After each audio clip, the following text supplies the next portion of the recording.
മഹാലക്ഷ്മി സീരിയലിൻ്റെ ഏറ്റവും പുതിയ പ്രൊമോ റിവ്യൂയിലേക്ക് എല്ലാ കൂട്ടുകാർക്കും സ്വാഗതം.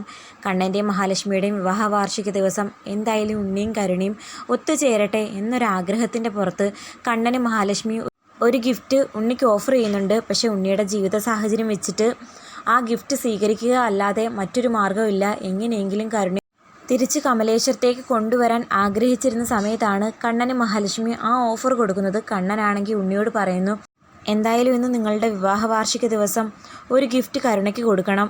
അത് കമലേശ്വരം ജ്വല്ലറിയിൽ നിന്ന് ഇഷ്ടമുള്ളൊരു ഗിഫ്റ്റ്, അത് എത്ര വിലപിടിപ്പുള്ളതായാലും കുഴപ്പമില്ല, നിനക്കെടുക്കാം. പക്ഷേ എൻ്റെ കടയുടെ പേരുള്ള ബോക്സിലൊന്നും കൊണ്ട് കൊടുക്കരുത്, അതവൾ സ്വീകരിക്കില്ല. ട്രിപ്പ് കൊണ്ടുപോകാത്തതിൻ്റെ പരാതിക്കല്ലേ അവൾ പിണങ്ങി പോയിരിക്കുന്നത്. അപ്പം വിലപിടിപ്പുള്ള ഒരു ഗിഫ്റ്റ് കൊടുക്കുമ്പം തീർച്ചയായിട്ടും അവൾ തിരികെ വരും. അവൾക്ക് വിലപിടിപ്പുള്ള ഗിഫ്റ്റൊക്കെ ഒരുപാട് ഇഷ്ടമുള്ളവളല്ലേ എന്ന് പറഞ്ഞു പോകുമ്പോഴത്തേക്കും ഉണ്ണിയാണെങ്കിൽ ആ ഒരു ഓഫർ സ്വീകരിക്കുന്നുണ്ട്. കമലേശ്വരം ജ്വല്ലറിയിൽ പോയി നല്ല വിലപിടിപ്പുള്ളൊരു നെക്ലസ് തന്നെ മേടിച്ച് കണ്ണേട്ടൻ തന്ന മാലയ എന്നുള്ള സത്യം പറയാതെ ആ ഗിഫ്റ്റ് കരുണയ്ക്ക് കൊണ്ടുപോയി സമ്മാനിക്കുന്നു.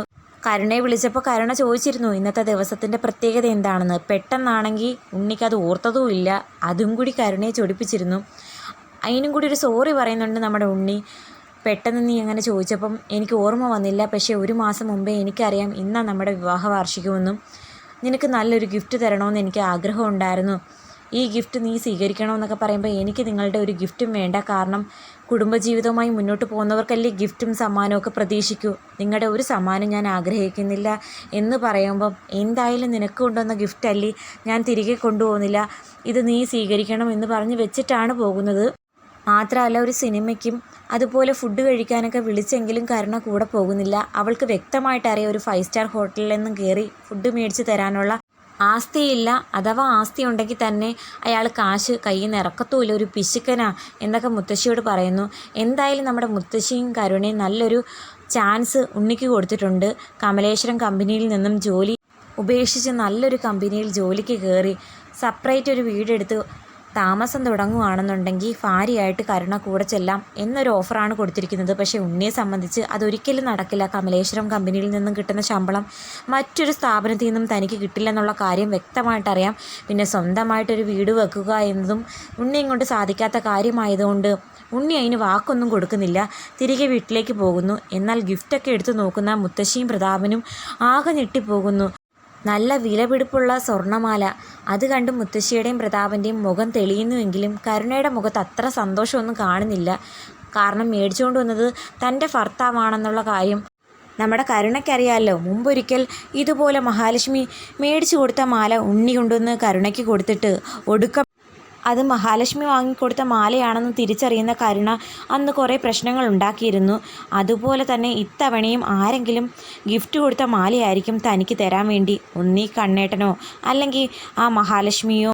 അങ്ങനെ സംശയം തോന്നിയ കരുണയാണെങ്കിൽ ആ മാലയുടെ ബോക്സിലുള്ള കടയുടെ നമ്പറിലേക്ക് വിളിച്ചു ചോദിക്കുന്നുണ്ട്. മാത്രമല്ല എല്ലാ കാര്യങ്ങളും ബോധ്യമായതിനു ശേഷം കരുണ കലിയോടെ കമലേശ്വരം വീട്ടിലേക്ക് കയറി ചെല്ലുന്നു.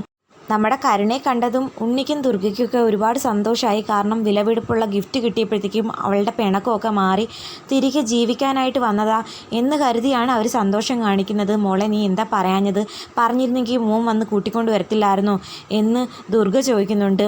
കാരണം നീ ഒരു വാക്ക് വിളിച്ചിരുന്നെങ്കിൽ ഞാൻ വരില്ലായിരുന്നോ നിന്നെ കൂട്ടിക്കൊണ്ട് വരാൻ. അങ്ങനെ ഇവിടെ താമസിക്കാൻ വേണ്ടിയിട്ടൊന്നുമല്ല ഞാൻ വന്നത്. പണ്ടത്തെ പോലെ ഇപ്പോഴും എന്നെ മണ്ടിയാക്കാമെന്ന് വിചാരിച്ചോ? നിങ്ങളുടെ മുഖത്ത് നോക്കി 2 ചോദിക്കാൻ തന്നെയാണ് ഞാൻ ഇങ്ങോട്ടേക്ക് വന്നത്. അപ്പോഴേക്കും പുറത്തു പോയ കണ്ണനും മഹാലക്ഷ്മിയും തിരികെ വീട്ടിലേക്ക് വരുന്നുണ്ടായിരുന്നു. അപ്പോൾ കരുണ കലിയോടെ ചോദിക്കുന്നു, ഈ മാല ആര് വാങ്ങി? അതെന്താ മോളെ നീ എങ്ങനെ ചോദിച്ചത്? അത് മോൻ വാങ്ങിയതാ, മോക്ക് വേണ്ടിയിട്ട്. എനിക്ക് വേണ്ടി ഇയാൾ പോയി വാങ്ങിയെന്നല്ലേ പറയുന്നത്. പക്ഷേ ആ ജ്വല്ലറിയുടെ പരിസരത്ത് പോലും ഇയാൾ ചെന്നിട്ടില്ലെന്ന് ഞാൻ തിരക്കിയപ്പോൾ പറഞ്ഞു. പിന്നെ എന്തിനാ എന്നോട് ഇങ്ങനെ കള്ളം പറയുന്നത്? എൻ്റെ ഭർത്താവിന് എന്തുമാത്രം കഴിവുണ്ടെന്നുള്ള കാര്യം എനിക്കറിയാം.